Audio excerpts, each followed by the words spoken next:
HOA sold my lake cabin while I was gone for 48 hours. They thought they could erase me with a forged signature and a fast-talking investor, selling my lake cabin while I was gone for 2 days.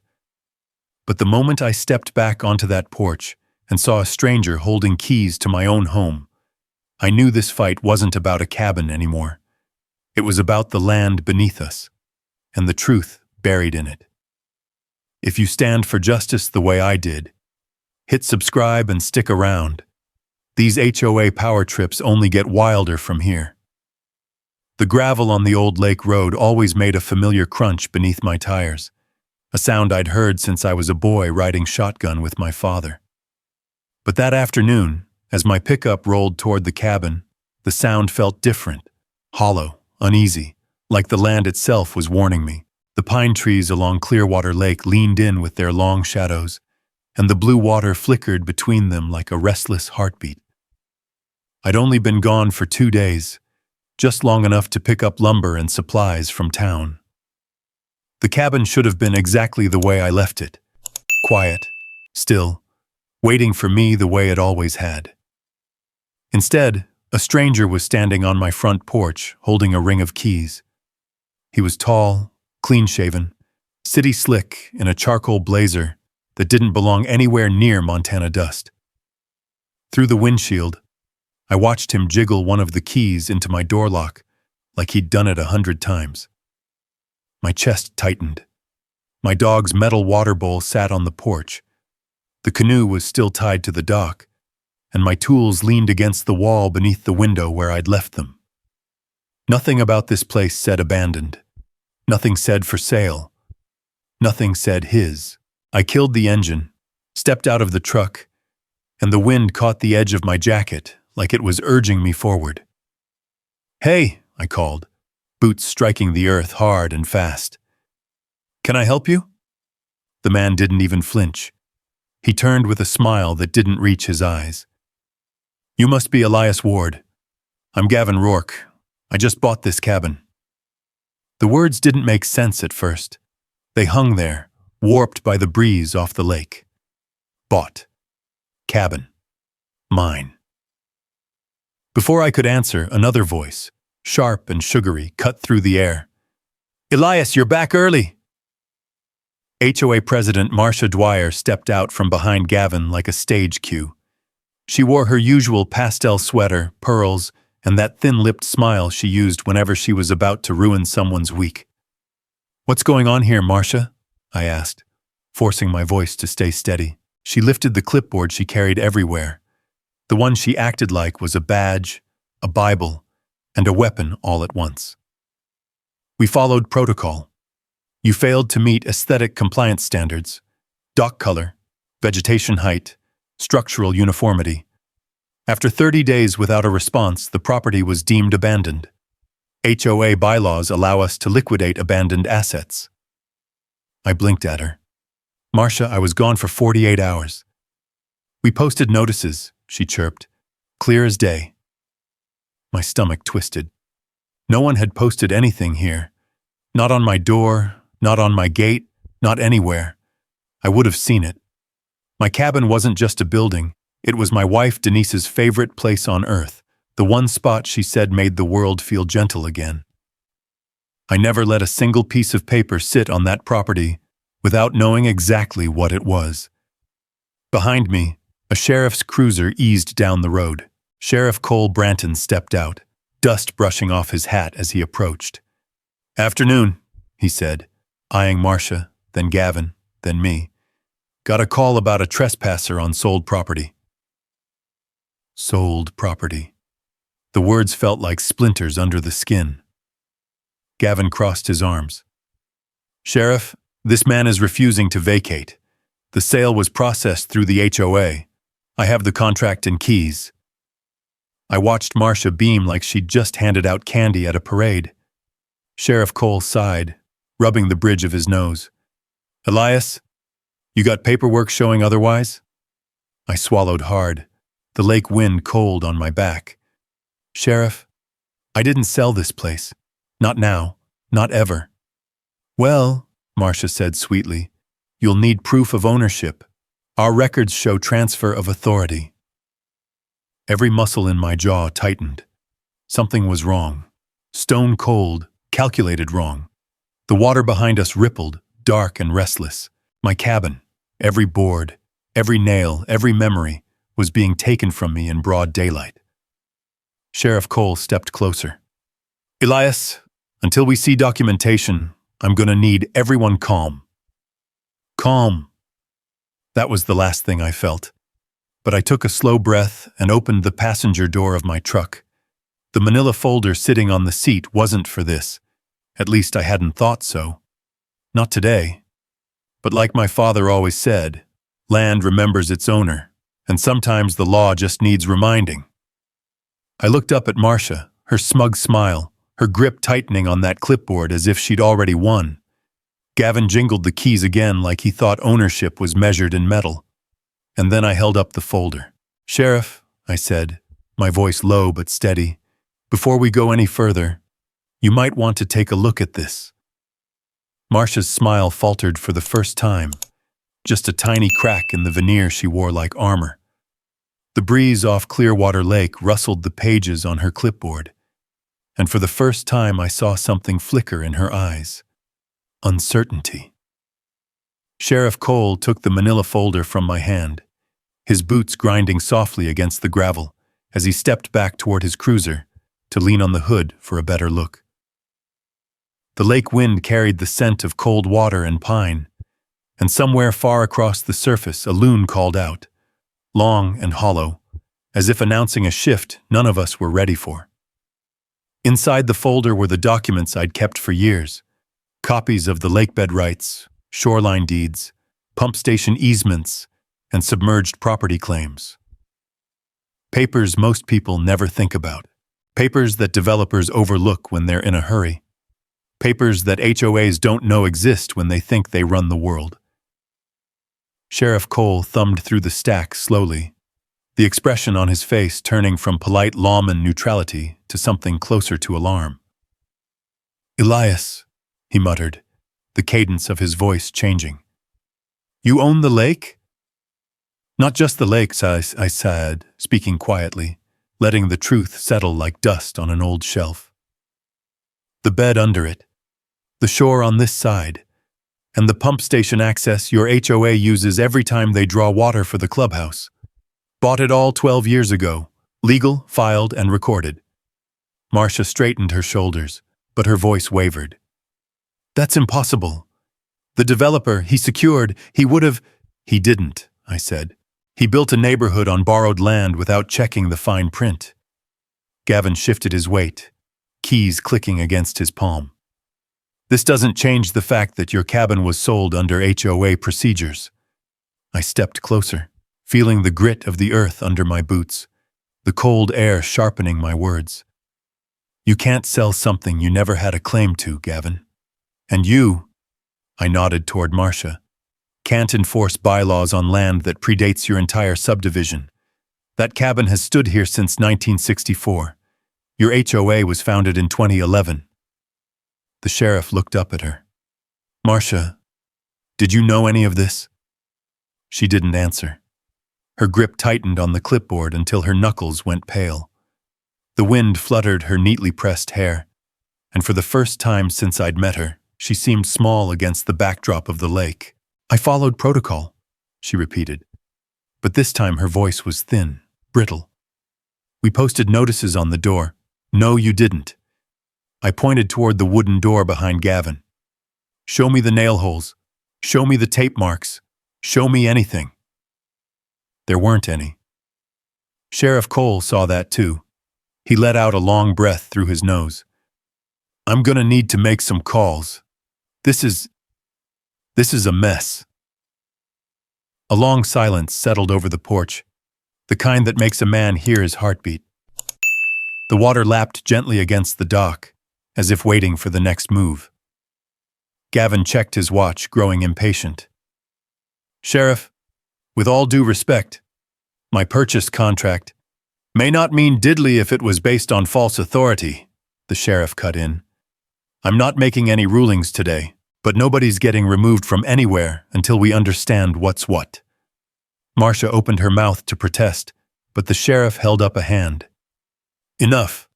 I need to verify these documents, speak with county records, figure out who authorized what. Everybody stay put. Nobody escalates anything. He walked to his cruiser, radio crackling as he slid inside. I watched him drive away, his taillights fading into the line of pines. The road dust hung in the air long after he'd gone.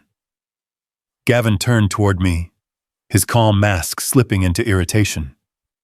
You should have disclosed this when I made my offer. There was no offer, I said. You barged onto my porch. Marcia stepped closer, her perfume too sweet for the cold air. Elias, be reasonable. The HOA only wants consistency and order. Your cabin doesn't fit the aesthetic standard because it's older than your entire neighborhood, I snapped, and older than your bylaws, and older than the people enforcing them. She narrowed her eyes, false confidence trying to regrow. These technicalities won't protect you forever. Behind her, the lake shimmered under the pale afternoon sun, quiet and unbothered, like a witness patient enough to outlive every argument. I didn't answer. I walked past both of them, up the steps of my own porch, and placed my hand on the worn wooden doorframe, the same frame Denise leaned on every summer morning when she'd sip her coffee and watch the light dance across the water. I felt the grain beneath my fingertips, the years carved into it, the memory of peace it once held. Marcia took a few steps down the path, muttering under her breath as she dialed someone on her phone. Gavin followed her, already whispering about next steps and financial losses. Their voices drifted away as the wind picked up again. I walked to the edge of the porch and looked at the lake, calm, clear, reflecting the sky like a truth nobody could argue with. They thought they could erase me with a clipboard. They thought a forged notice and a fast-talking developer could make me disappear. But this lake wasn't theirs. It wasn't the HOA's. It wasn't the developers. It wasn't even Gavin's fantasy investment. It was mine. Every inch of it, every ripple, every buried utility line, every legal right stretching back farther than they were willing to research. And they had no idea what else was in that folder. That thought stayed with me long after Marcia and Gavin marched back toward the paved road that led into Clearwater Ridge. The sunset was sliding behind the tree line, staining the lake in dark copper streaks. A colder wind picked up, brushing across the water and rattling the dock planks gently. I stood there a while, listening to the creak of wood, the soft lick of waves, and the restless whisper of pines. It was the sound of home, the sound they were trying to claim as their own. By morning, the HOA had regrouped. It started with a white envelope pinned to my wooden gate with a bright red thumbtack. Notice of infraction, unapproved vegetation height. I stared at the paper, its crisp edges fluttering like a flag of unwanted war. The pine needles around my gate had grown maybe an inch since last week. Not exactly a crime in Montana. But the HOA made it sound like I'd planted a wildfire. 2 hours later, another envelope arrived. This one cited me for reflective water disturbance. I held it up, reading the wording twice. They were fining me because the sun reflected off my dock in a way that, apparently, caused aesthetic disharmony with community guidelines. I let out a humorless laugh. Aesthetic disharmony, I muttered. That's a new one. Midday, a third envelope showed up, this time taped to the side of my mailbox. Dock color non-compliant. My dock was the same faded cedar brown it had been for 20 years, but the HOA had recently decided that all docks needed to match a uniform willow taupe shade, as if this lake cared about taupe. I tugged the paper free and looked around. The gravel driveway was empty, the trees still, but I could feel eyes on me. Someone had driven by, snapped a photo, and run. The HOA didn't always need to confront you.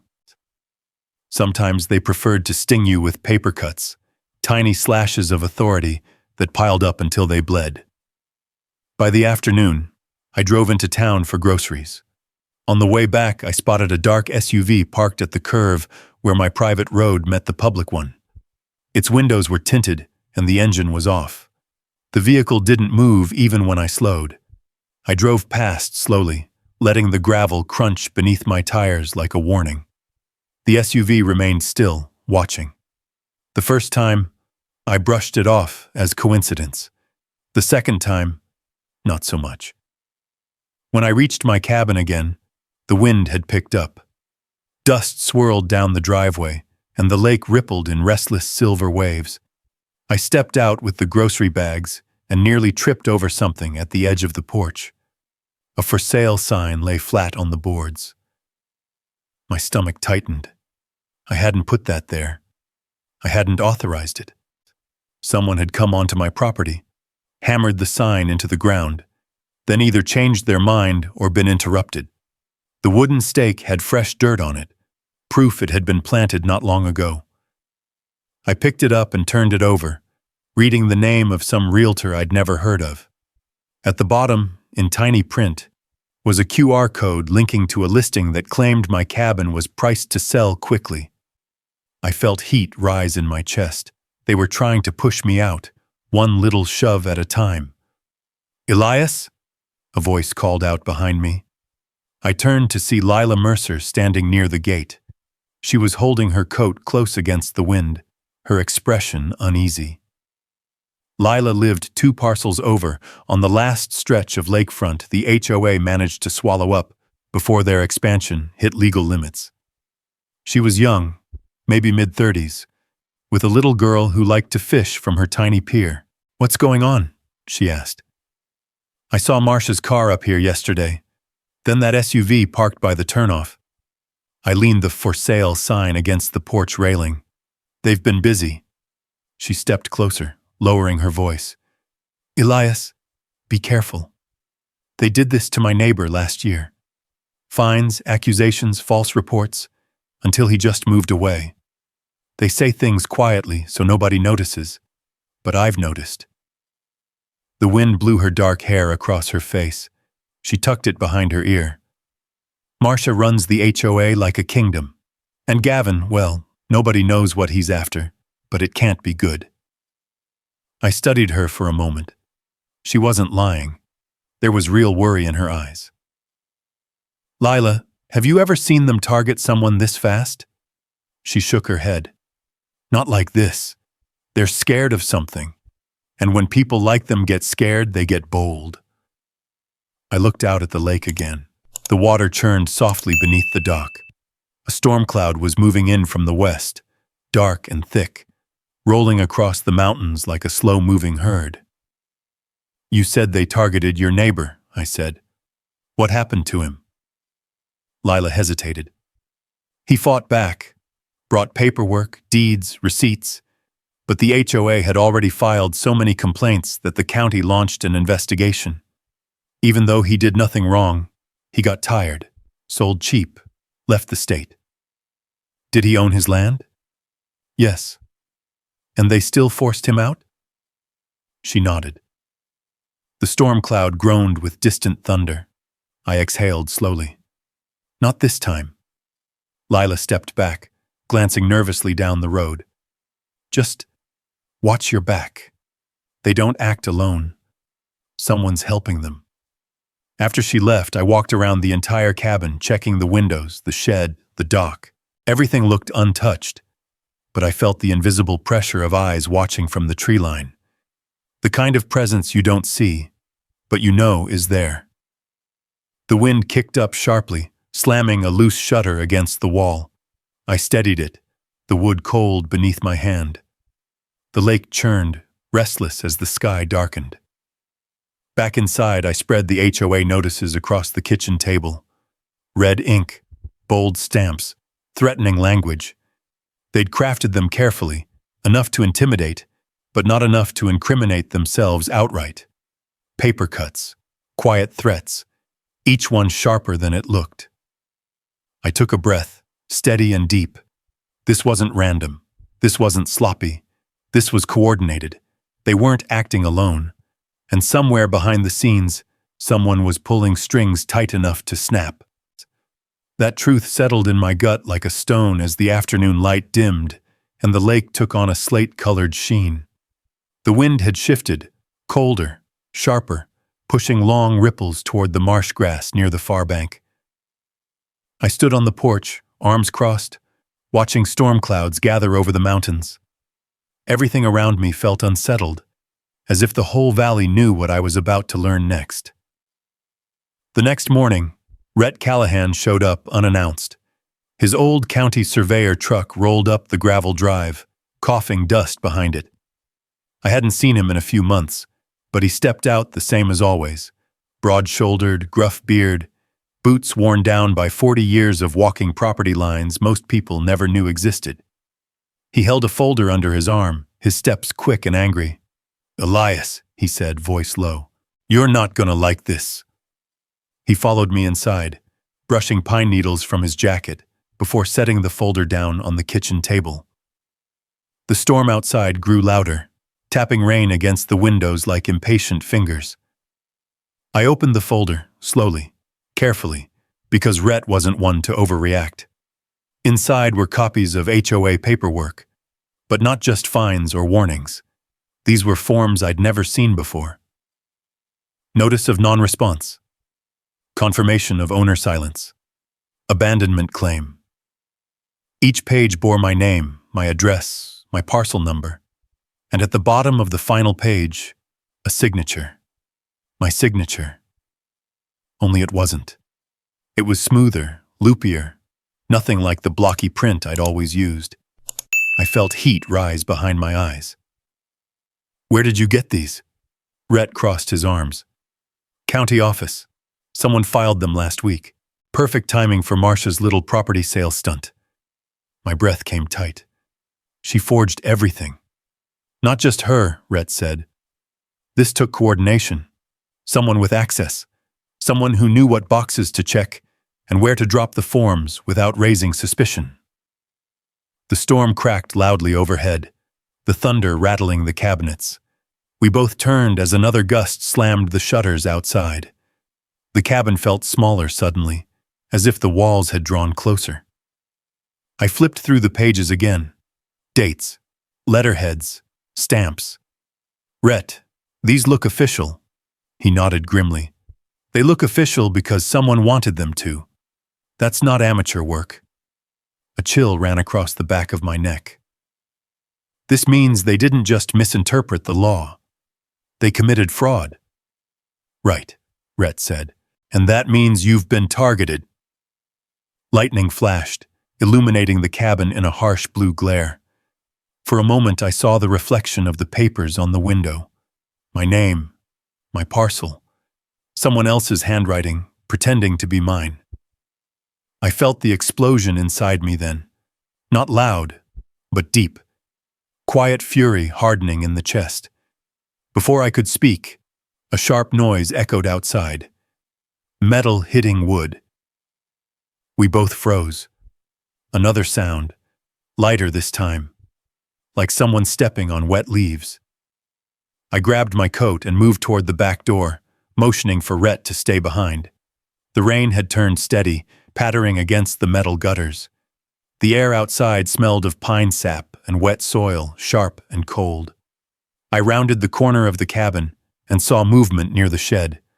A hooded figure bolted from the shadows. "Hey!" I shouted, but the storm swallowed my voice. The figure stumbled, dropping something that clanged loudly against the ground, a long pry bar, before sprinting toward the tree line. The rain blurred their outline before the darkness swallowed them whole. I didn't chase. Not in this storm, not on this terrain. But my heartbeat pounded heavy as I picked up the pry bar. The handle was slick with rain, the metal cold as lake water. Rhett came running out. "What happened?" "Someone was in the shed." I turned the tool in my hand, trying to get in again. Again. The word hung there. We rushed to the shed, its latch dangled crooked, fresh scratches gouged into the wood. The break-in wasn't random, it wasn't petty, someone was searching for something. Inside, muddy footprints dotted the floorboards, heavy, size 11 maybe, Whoever it was stepped straight to the corner where I kept old lockboxes and crates. Most were untouched, but one crate had been pried open, splintered along the edge. The only thing inside it had been old fishing gear. They'd been looking for something else entirely. Rhett looked at the crate, then the footprints, then the pry bar in my hand. They're getting desperate. I nodded. They're escalating. A rumble of thunder rolled across the lake. Rain drummed harder on the tin roof. I moved back to the house, feeling the storm seep into my bones. Rhett followed me in, watching me with those same surveyor eyes he used when he sensed a boundary line about to be crossed. "You're gonna need help," he said. "This isn't just HOA nonsense anymore. This is criminal." "I know," I said quietly. "And whoever forged those documents, they're not done." Rhett put a hand on my shoulder. "I'll help you map everything. Every inch of land they claim. Every line they've crossed." I nodded. "Tomorrow." Lightning flashed again, illuminating the lake outside. The waves churned violently, slamming against the pilings of the dock. It looked like the water itself was angry. We stood in silence for a long moment. Then I said what we were both thinking. If they forged abandonment, what else did they fake? Rhett didn't answer. The storm answered for him, thunder cracking across the mountains like a warning shot from the sky. That night, sleep never found me. Every time lightning flashed across the lake, I pictured the forged signature on those papers, neat loops and flourishes pretending to be mine.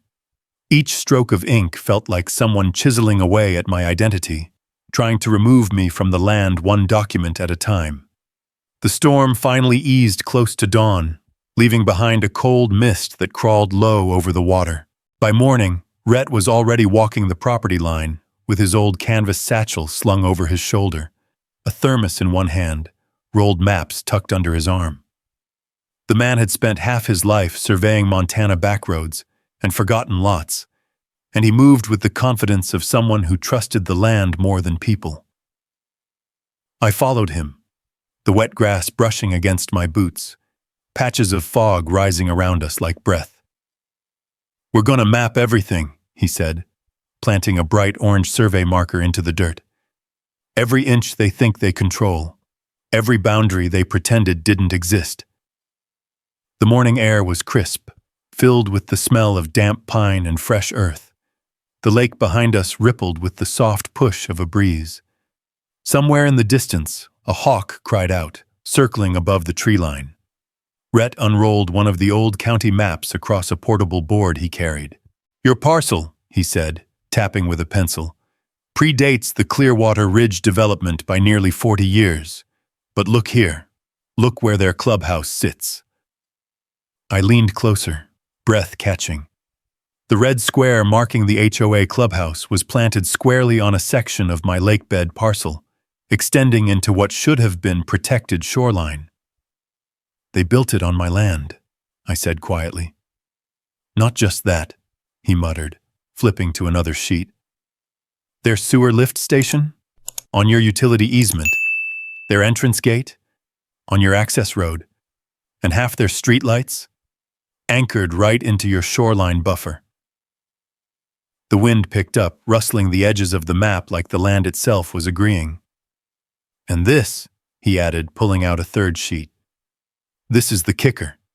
He pointed at a cluster of small utility notations, barely legible. "The pump station they use for clubhouse sprinklers and water features, it's on submerged land you own." I stepped back, staring out at the lake, the stillness betraying none of the war brewing beneath its mirrored surface. "They've built their whole neighborhood on my land, without checking anything." Rhett nodded. "Because they assumed no one would challenge them. HOAs think their bylaws outrank everything. But deeds are older. Deeds win." I felt something shift inside me, a slow-burning calm, the kind a man feels when the tide finally turns. Not triumph, not yet, but the first hint of leverage. We spent the entire morning marking boundaries. Orange stakes dotted the shoreline, tiny sparks of color against the fog. Rhett measured each point with the precision of a man who'd made truth his profession. As we worked, traffic picked up on the HOA road across the lake. Silver SUVs, golf carts, uniform landscaping trucks. Folks moving with the nervous energy of bees stirred from a hive. Word must have spread. Perhaps Marcia was already panicking. By noon, we reached the far end of the property, near the old rusted fence line where the ground dipped toward marshy grass. As I lifted another marker, tires crunched on gravel behind us. I turned to see a black SUV idling at the end of the lane, the same one that had appeared twice before. The window didn't roll down. No one stepped out. Rhett squinted, wiping rain residue from his brow. "That the same car?" "Yeah," I said. "Third time now." The SUV lingered another few seconds, then backed up slowly and disappeared down the road. Its tires left wet tracks in the dirt, but the silence it left behind felt heavier. "They're watching," Rhett said. "I know. Means you're getting close." "I know that too." We returned to the cabin, our boots leaving damp prints across the porch. The scent of wet cedar filled the air, thick, grounding. I spread the newly marked maps across the kitchen table. Orange dots marked every intrusion, every overreach, every boundary they'd crossed. I stared at the maps, hands braced on the table. "This is enough to file a preliminary theft complaint." Rhett nodded. "More than enough. They've encroached on your land in at least 6 places, built structures without permission, used utilities without easement. This isn't some misunderstanding. This is actionable." Thunder murmured again in the distance, softer now, like a grudge. I picked up the marker pen and circled the clubhouse, the sewer station, the entrance gate. They thought they could take everything from me, but they built their empire on my ground. "And now," Rhett said, folding his arms, "you're gonna take it back." I exhaled slowly, the weight of what came next settling over me like cold evening mist. Legal battles, county filings, meetings. But all of it was on my side. Not because of emotion, not because of anger, but because the land itself held the truth. A truth they never bothered to check. The cabin creaked softly as the wind eased. Somewhere outside, a loon cried again, long, low, and eerie. A warning, maybe an omen. I picked up the folder of forged documents, held it beside the maps, and felt the tension shift to something steadier, sharper. Lines in the dirt weren't just boundaries. They were battle lines, bright orange markers staking the truth into the soil, each one a tiny flag, in a war the HOA didn't realize they'd already started losing. By the next morning, the storm clouds had drifted east, leaving behind a wide, pale blue sky and a crisp chill in the air. A thin mist hovered above Clearwater Lake, curling upward like smoke from some long, finished fire. The land felt clean, washed, ready, as if it knew what was coming. I stepped onto the dock with a thermos in hand, letting the old boards creak beneath my boots. The lake water shimmered in soft silver ripples, catching the early sunlight. It was the kind of calm that makes a man feel steady again. The kind of calm I needed before I set the next part of the plan in motion. At 9 sharp, a black SUV, not the same one that had been watching, pulled up my gravel road. This time I knew who it was. Camille Stratton stepped out, sunglasses tucked into her hair, windbreaker flapping softly in the breeze. She had the posture of someone used to dealing with land disputes, investors, county boards, and stubborn old men with property grudges.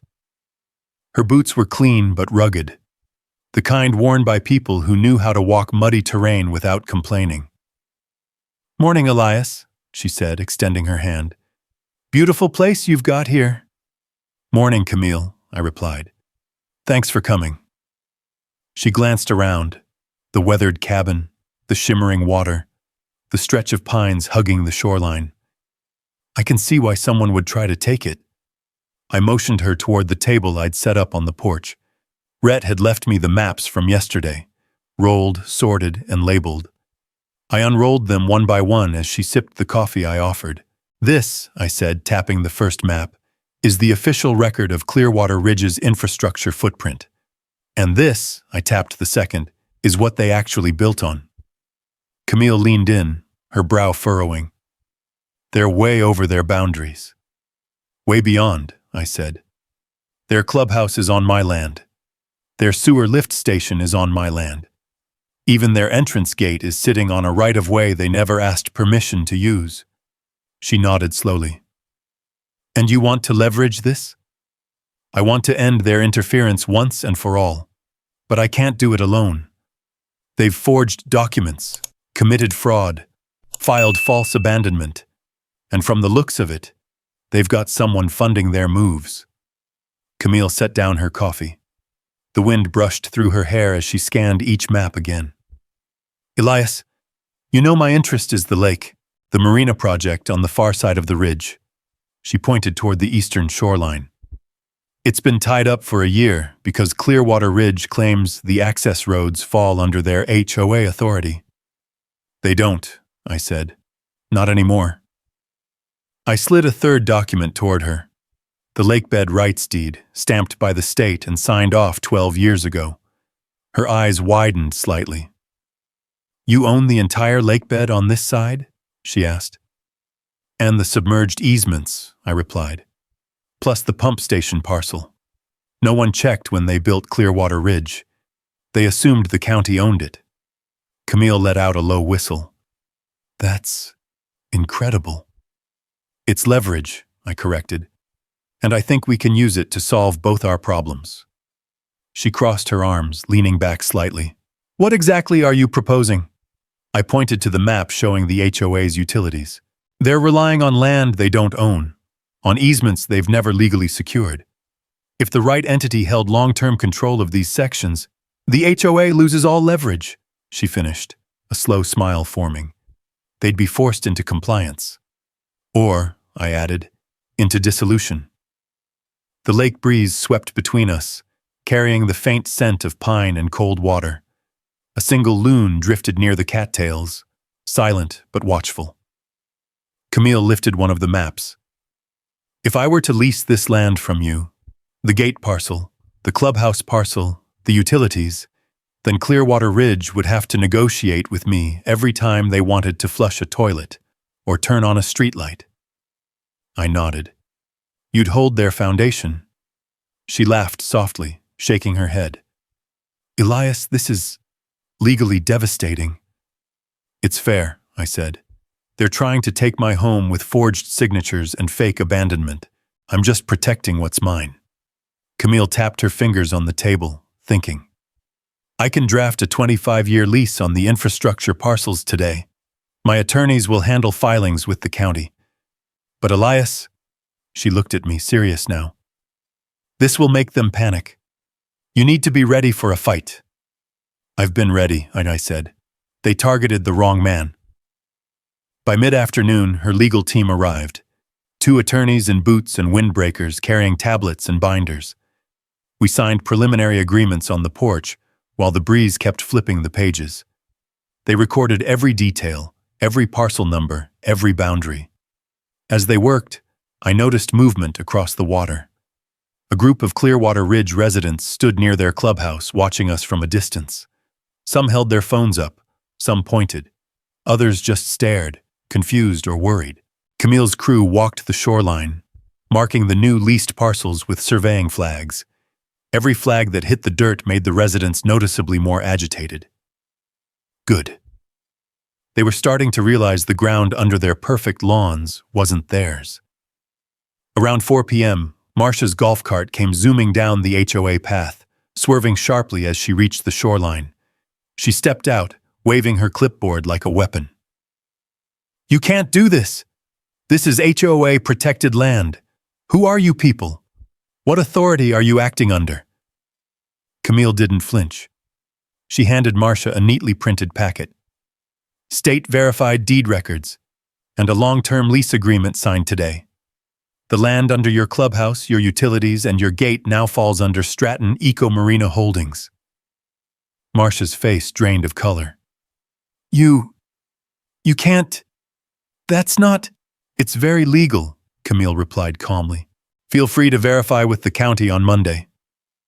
Marcia looked at me, shock twisting into fury. Elias, what have you done? Protected my home, I said. Her eyes darted to the survey flags lining the water, marking the truth she'd ignored for years. This isn't over, she hissed. It's just beginning, I answered. She stormed off, muttering under her breath, her golf cart spitting gravel as she tore back up the road. Camille closed her briefcase. You've got them shaking. Good, I said quietly, watching the last of the survey flags flutter in the wind. Because fear makes desperate people make desperate mistakes, and desperate mistakes always reveal the truth. I kept replaying that thought in my mind as dusk settled over Clearwater Lake. The water turned dark copper beneath the sinking sun, faint ripples stretching out like veins under its surface. The air carried a strange tension, quiet but charged, as if the land itself sensed the next move before I did. I'd expected retaliation, but not the kind that came next. The following morning, I woke to 3 voicemails and 1 certified envelope shoved through my gate's iron latch. All 3 voicemails were from county offices I hadn't spoken with in years. Their messages were clipped, formal, and unsettling. Mr. Ward, we received a request to freeze all activity on your shoreline due to an environmental preservation emergency. Another said, your property is now considered part of the Blue Heron Wetland Trust. Any construction, lease modification, or land alteration is temporarily prohibited. And the last, we need clarification regarding your recent filings. The emergency environmental petition contradicts your deed. I stood on the porch, listening to each message twice. The early morning fog drifted low around the dock, thick enough to soften the shoreline's edges. It felt like the world was muffled, muted, just for a moment, before the hammer fell. A wetland trust, emergency freeze, contradicting my deed. It didn't take long to guess who was behind it. I tore open the certified envelope. Inside was a county signatory notice declaring that all land rights under parcel series LC41B, my shoreline, were frozen pending ecological review. And at the bottom, in small black print, the filing authority glared up at me. Blue Heron Wetland Trust, filed by Gavin Rourke. My jaw clenched. I read the name again, just to feel the anger sharpen. Gavin, the man who tried to take my cabin with forged paperwork, had escalated to forging an entire environmental trust, and worse, the county had approved it. I stepped off the porch, boots sinking into dew-heavy soil, and made my way toward the shed. A crow cawed from the tree line, then another. The air felt too still. As I neared the door, something didn't sit right. The padlock was crooked, not broken, not cut, just wrong. I moved closer, and that's when I saw the fresh scrape marks on the latch. Faint, sharp, not there yesterday. Damn it, I muttered, pushing the door open. The hinges groaned in protest. Inside, scattered mud streaks covered the floorboards. Footprints, heavy ones, tracked across the planks. Dust particles floated in the narrow beam of light coming through the single window. And there, right where I kept the fireproof storage chest with decades of paperwork, the lid hung open. Empty. My stomach dropped. Deeds, survey certificates, old notarized land transfers, historical water rights. Originals, all gone. I swallowed a surge of cold panic and forced myself to think clearly. Rhett and I had digital copies of everything, but the originals? Some county boards still respected paper more than screens. Without them, Disputes always took longer. Someone knew exactly what they were looking for. I backed out of the shed, scanning the ground for more prints. The mud was too disturbed to tell direction, just erratic imprints from someone moving fast, anxious. But as I stepped deeper into the yard, my porch camera clicked on with a soft chime, the security system. I rushed inside, flicked on the monitor, and pulled up the overnight feed. The interface blinked, loading the previous night's motion triggers. One timestamp in particular made my pulse quicken. 3:13 a.m. I clicked it. The playback opened on grainy but clear footage of someone slipping around the side of my cabin. Hood up, black jacket, gloves, flashlight beam trembling as the figure approached the shed. The camera caught the glint of a tool, a small crowbar, familiar, like the one dropped during the last break-in attempt. The figure moved quickly, breath visible in the cold air. They yanked open the shed door, rifled through boxes, found the storage chest, and removed every document inside. Then they hauled the files to a black SUV parked just off the driveway, the same SUV that had been watching us earlier. Then the figure stepped into the headlight beam just enough to turn their face. My breath hitched. It was Gavin. No mask. No attempt to hide. Just the arrogance of a man who believed he'd already won. I downloaded the footage onto a flash drive immediately. Evidence. The kind no HOA meeting could erase and no forged signature could override.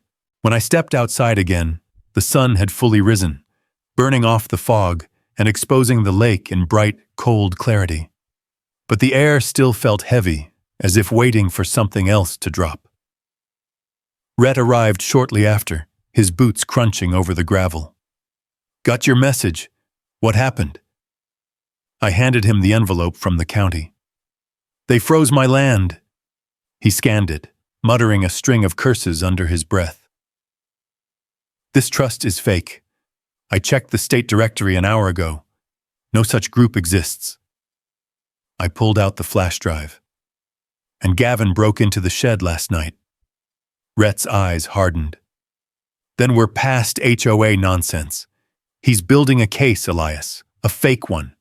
If he can attack your credibility, your deed, your ownership, your filings, he can wedge enough doubt to stall everything." I nodded, but he slipped up. "How?" "He didn't know I had cameras." Rhett cracked a rare smile. "That'll bury him."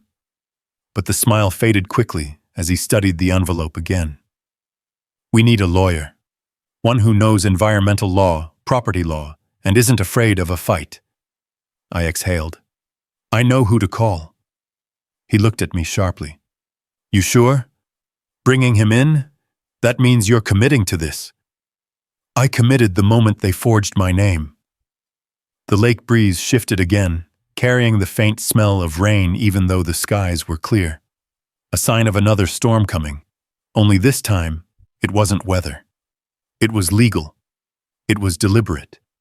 And it was going to hit hard. I felt that truth in my bones, the way you feel a storm before it ever shows its face. The lake looked deceptively calm that morning, thin bands of silver stretching across the surface, pine needles drifting quietly in the shallows. But beneath that calm, the current tugged harder than usual, restless and cold. I knew exactly how it felt. I spent the next few hours gathering everything I had left: digital backups, Rhett's new surveys, the flash drive with Gavin's break-in footage, Camille's lease agreements, notarized copies of my lakebed rights, and every HOA notice they'd ever shoved into my mailbox. My kitchen table looked like a legal war room, papers laid out beneath the soft glow of the overhead lamp, the smell of old ink mixing with the scent of cedar walls and cold air creeping in from the cracks. By noon, my attorney, Sylvia Drummond, pulled into the driveway.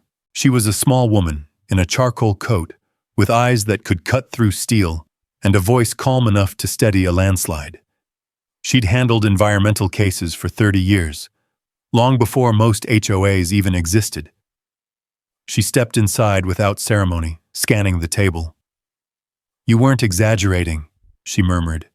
They forged abandonment documents, created a fake trust, filed an injunction, broke into your shed, and stole original deeds.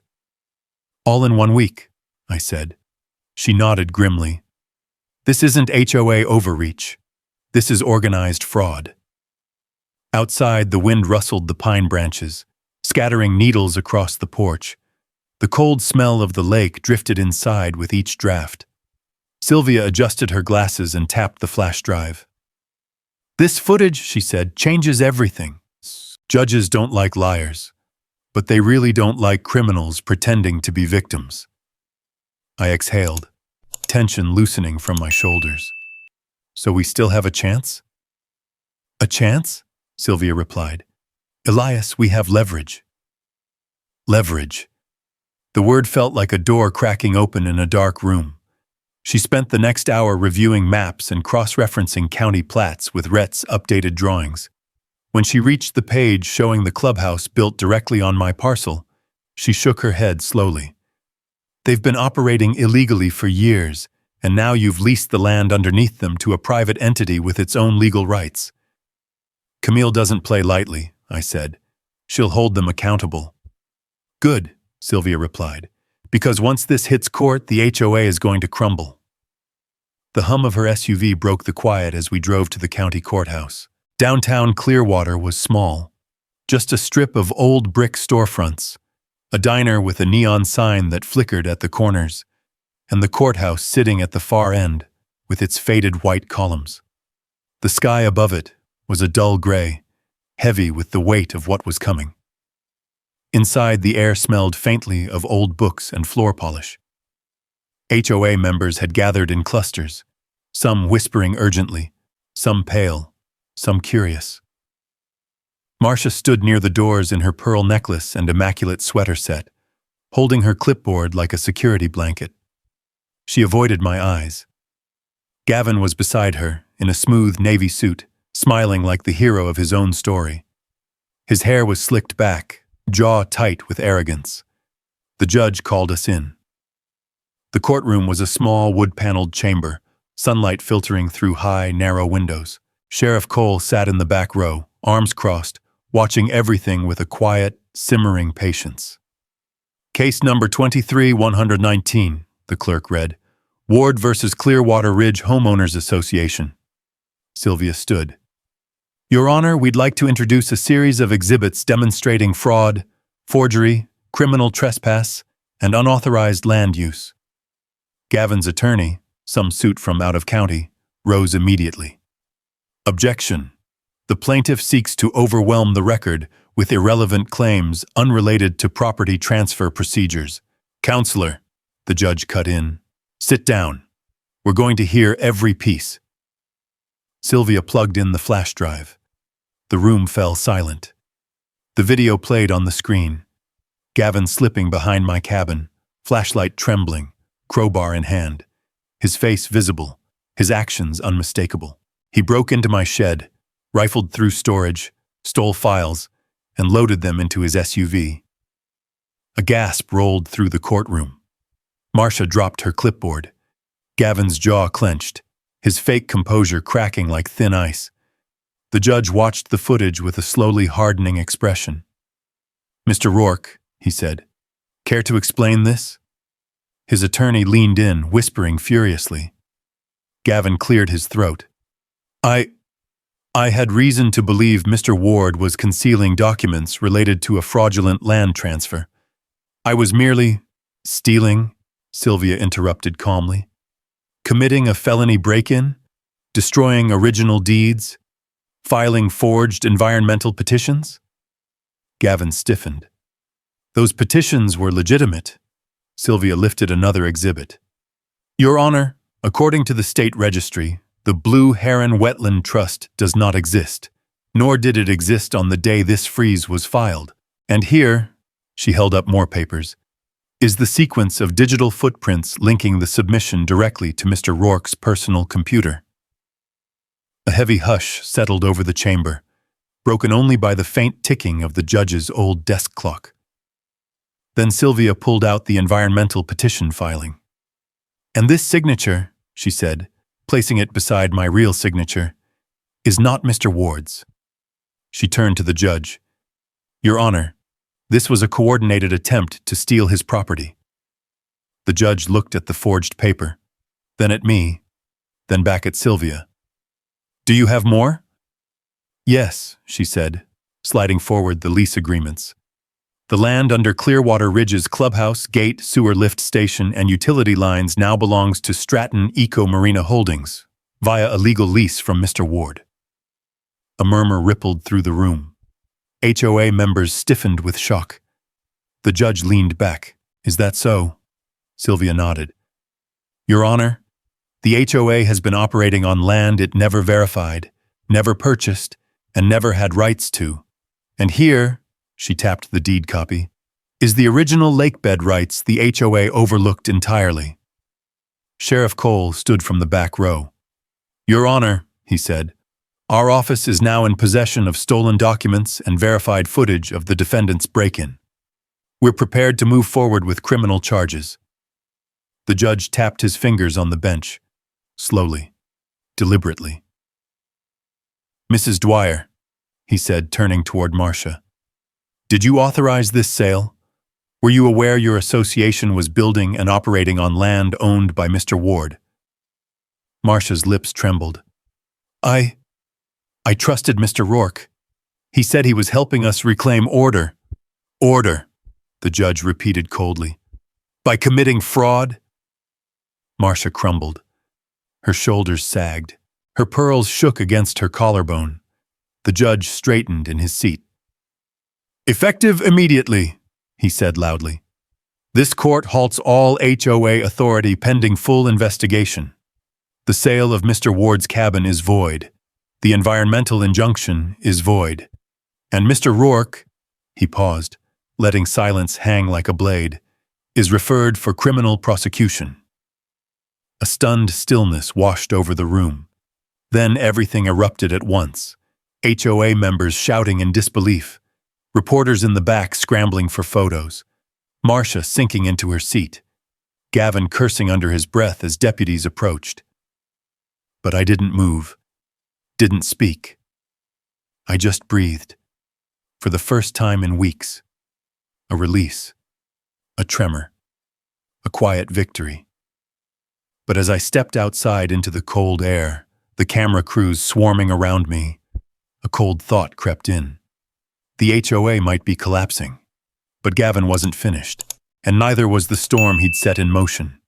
Even with the judge's ruling, even with the HOA in freefall, and Marcia clinging to the last shreds of authority, a knot pulled tight in my chest as I drove back toward the lake.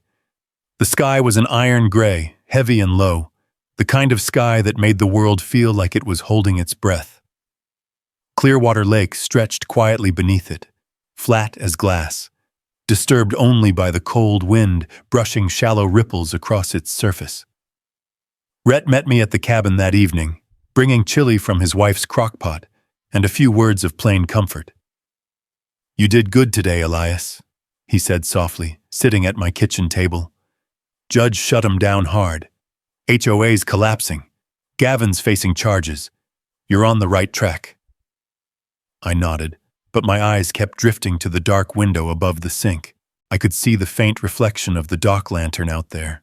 Steady, gentle, a small piece of peace in the middle of everything. He's not done, I murmured. He thought he could take my cabin, then my land. Men like him don't fold after one bad day in court. Rhett leaned back in his chair, rubbing his jaw. He's out of moves. No, I said, staring at the window. He's out of legal moves. That's different. The wind pressed against the cabin walls with a hollow groan, shaking a few loose shingles. The air felt colder than the temperature should have allowed. Something about the night felt wrong. Too quiet. Too still. Like a deer freeze-framed just before the shot. When Rhett left just after 9, I walked him to his truck. The gravel crunched under our boots, the lake shifting in the distance with soft, dark waves. Lock up tight, he said. Call me if anything feels off. I will. But I didn't turn in for the night. Restlessness kept me awake. I walked the porch a few times, listening to the lake slap gently against the pilings. The cold carried the scent of wood smoke from someone's fireplace across the ridge. A dog barked in the distance. A faint hum, maybe from a boat engine somewhere far off, came and went on the wind. Then everything went silent. And that was the moment I felt it. A wrongness in the air. A shift. At 11:42 p.m., it arrived. A faint popping sound. Then another. I stepped to the edge of the porch, staring out into the dark. At first it looked like a lantern light flickering near my boathouse. But lanterns don't flicker orange. And they don't spread. The next second, flames crawled up the side of the boathouse, glowing brighter than the moonlit lake. Fire leapt along the wooden railings, hungry and fast. Heat hit my face, a dry, scorching wave that stole my breath. No, no, no! I ran down the steps, gravel shifting under my boots, heart slamming so hard I felt it in my teeth. The boathouse lit the water in violent reds and oranges, the flames reflecting in broken, trembling patterns. The fire roared louder, like a beast waking from sleep. Then came the engine. A black SUV shot out from the shadowed curve of the ridge road, tires spitting gravel as it fishtailed, headlights dark. It paused for only a second, long enough for the driver to glance back at the inferno, and then tore off into the night, disappearing behind the pines. I'd seen that SUV before, 3 times. Once parked at the road bend, once watching survey crews, and once stealing my documents. My breath hitched, anger and grief twisting into something deep and raw. "Gavin," I whispered. Flames climbed higher, snapping and crackling, sending sparks swirling into the night sky. The boathouse roof sagged in the heat. My hands shook as I ran for the garden hose, yanking it full length, spraying water toward the blaze. It hissed uselessly, swallowed by the inferno. Sirens wailed in the distance. Fire engines were on their way, but the boathouse was already collapsing inward, boards breaking with loud cracks that echoed over the lake. I kept spraying anyway, not ready to give up, not ready to let it burn, even though I knew it was beyond saving. My throat stung with smoke. My eyes watered. The heat was unbearable. "Elias!" Sheriff Cole's voice cut through the chaos. He ran from his cruiser, pulling me back just as a section of roof caved in. "It's too late!" he shouted over the roar. "Come on!" I staggered backward, breathing hard, the hose dangling helplessly from my hand.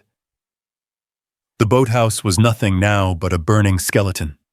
The flames lit the entire shoreline, painting the water in bright, violent color. Embers floated upward like fireflies from hell. Cole guided me further from the heat. "We'll get whoever did this," he said. I didn't speak. I watched pieces of my life turn to ash. Old fishing gear. Denise's lake chair she used to sit on while reading. The oars my father carved with his own hands. Everything crackled and warped in the fire's mouth. But grief shifted, hardened. Because as the fire burned, something else emerged, half hidden under the falling structure. Old stone markers, ones I hadn't seen in years. The heat had burned away tall grass and brush, revealing a pair of boundary stones set deep into the ground. Cole noticed me staring. "What are those?" I knelt, brushing soot and charred grass aside. The stones were carved with shallow letters, almost too weathered to read, but not too weathered for someone who knew exactly what they were. "They're original shoreline markers," I said quietly. "From the 1940s. My grandfather's survey. These show the true boundary." Cole raised an eyebrow. "Meaning?" "Meaning my shoreline extends farther than any modern record shows, including under the HOA road." I looked up at the burning boathouse, the smoke rising into the dark sky like a signal flare. And under half their neighborhood, a gust of wind scattered glowing ashes across the lake, and one drifted near my boot before disappearing into the water with a soft hiss. Cole let out a low whistle. "This changes everything." "Yeah," I said, standing as the fire crews doused the last flames. "It does." The fire had taken one structure, but it had revealed the truth. And truth, once uncovered, doesn't shrink back into the shadows. The morning after the fire, Clearwater Lake woke under a soft veil of smoke drifting low across the water. The ashes of my boathouse clung to the shoreline like black snow. The air held that scorched, metallic smell that lingers long after flames die. Yet beneath all that ruin, something steadier pulsed, a quiet resolve rising like heat from embers. I stood by the old stone markers, running my fingers along their weathered edges. They were colder than the morning air, carved with letters nearly erased by time, but even half-faded. Those letters told a story. That my grandfather's original shoreline extended far beyond modern maps, crossing under the HOA road, beneath the manicured lawns, and under the clubhouse sitting like a crown at Clearwater Ridge's entrance. Proof. Not speculation. Not claims. Proof carved in stone. By 10 a.m., Camille arrived with her legal team and a county historian. The historian knelt beside the markers, brushing away last night's ash with a small wooden tool. "These are authentic," he said with a slow whistle. "Pre-1950s. You can see the leveling style, rare for lakeside parcels this far north. This is original boundary work." Camille crossed her arms. "Meaning Elias owns more shoreline than anyone realized." "Meaning," the historian corrected gently, "the HOA has been occupying land that was never theirs to touch." A cold wind swept across the lake, rippling the surface like a sheet of hammered metal. I watched the clubhouse across the water, a modern, boxy building with oversized windows and a ridiculous fountain out front, sitting smugly on land that no longer had the legal leg to stand on. "Let's get to court," Camille said. The courthouse parking lot was already filling when we arrived.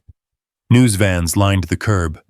Residents from Clearwater Ridge milled about, whispering, holding copies of the earlier news articles, pointing at us as we walked inside. Some looked anxious. Some looked angry. Some looked betrayed. They weren't wrong. Inside the courtroom, the mood was tighter than before. Tense, electric. Sheriff Cole nodded at me from his seat near the front, his hat resting on his lap. Sylvia, my attorney, arranged the new evidence on the desk with calm precision. Then the bailiff's voice echoed, "All rise." Judge Harmon entered. The new judge assigned after the previous one recused himself. He was an older man with steady eyes and a calm presence, the kind of judge who listened more than he spoke, the kind who didn't like games. He folded his hands. We reconvened to address additional evidence in Ward versus Clearwater Ridge. His gaze landed on me.